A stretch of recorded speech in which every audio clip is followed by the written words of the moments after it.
Bicara mengenai Masjid Istiqlal, ada cerita tersendiri yang memang mungkin pemirsa maupun kami tidak ketahui. Masjid Istiqlal Jakarta tak hanya menjadi simbol umat Muslim Indonesia. Masjid terbesar di Asia Tenggara ini dibangun dengan semangat kemerdekaan yang mengiringi perjalanan bangsa. Ya, pada masjid ini predikat Masjid Pemersatu Bangsa pun tersemat.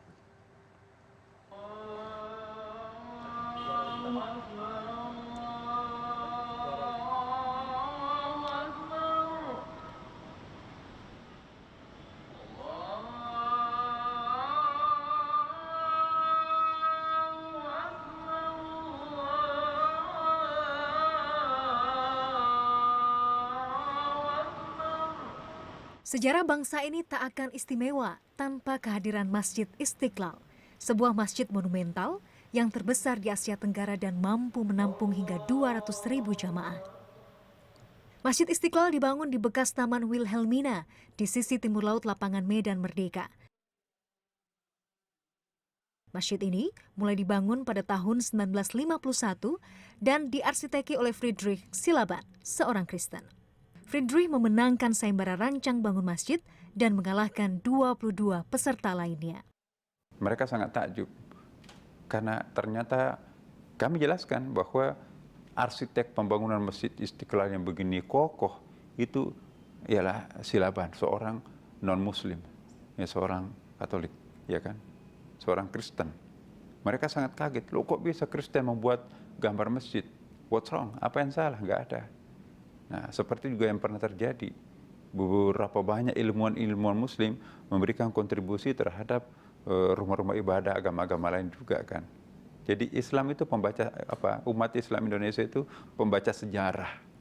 Nah, kami juga membaca bahwa salah satu ketakjuban mereka tamu-tamu asing itu ialah besarnya masjid itu.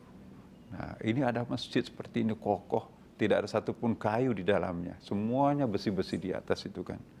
Jadi kokoh sekali, sangat maskulin, sangat tangguh. Itu lambang keindonesiaannya juga, itu bahwa Indonesia itu adalah tangguh, disimbolkan dengan ketangguhan Masjid Istiqlal.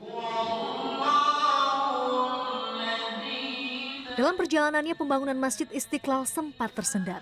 Sejak direncanakan tahun 1950 sampai 1965, pembangunannya tak mengalami banyak kemajuan lantaran masalah dana dan situasi politik yang kurang kondusif. 17 tahun kemudian Masjid Istiqlal selesai dibangun dan diresmikan oleh Presiden Soeharto pada 22 Februari 1978. Semangat nasionalisme pun berpadu dengan filosofi religi pada arsitektur geometris modern masjid yang dibangun dengan biaya 7 miliar rupiah ini. Masjid Istiqlal dibangun 5 lantai sebagai simbol dari pondasi utama umat, yakni rukun Islam.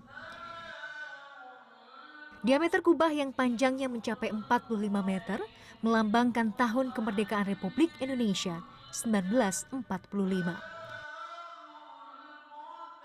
Tinggi menara yang mencapai 6.666 cm adalah representasi dari jumlah keseluruhan ayat Al-Quran. Kalau ke Istiqlal, di sampingnya Istiqlal itu ada gereja besar katedral.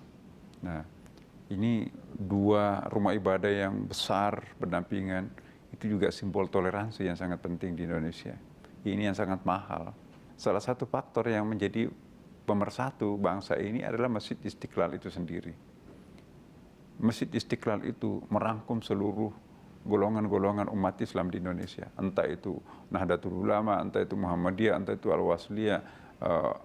Ada 64 ya ormas-ormas Islam. Welcome to Masjid Istiqlal. Masjid Istiqlal itu adalah masjid bersama. Siapapun, mazhab manapun boleh masuk di Masjid Istiqlal. Islam adalah rahmat bagi semesta. Islam mengajarkan toleransi dan keterbukaan. Pesan inilah yang membuat pengunjung dan ribuan turis tak pernah surut mendatangi Masjid Istiqlal setiap bulannya. Yeah, it's quite unique. I haven't seen such a big mosque before, so yeah, it's quite amazing. Yeah, that was the first thing I noticed, and I just thought it was amazing that the two different religions are like facing together. Everyone's here for prayer and religion. So for me, yeah, I think it's a great symbol of togetherness. Saya merasakan nyaman, dingin, tenang, adem ya, dan saya bisa berzikir, bisa berdoa dengan tenang dan bisa konsentrasi, dan saya juga ya kalau banyak masalah saya juga sering ke Masjid Istiqlal untuk berdoa dan alhamdulillah sering saya lakukan apabila ada masalah dan sering masalah itu cepat selesai.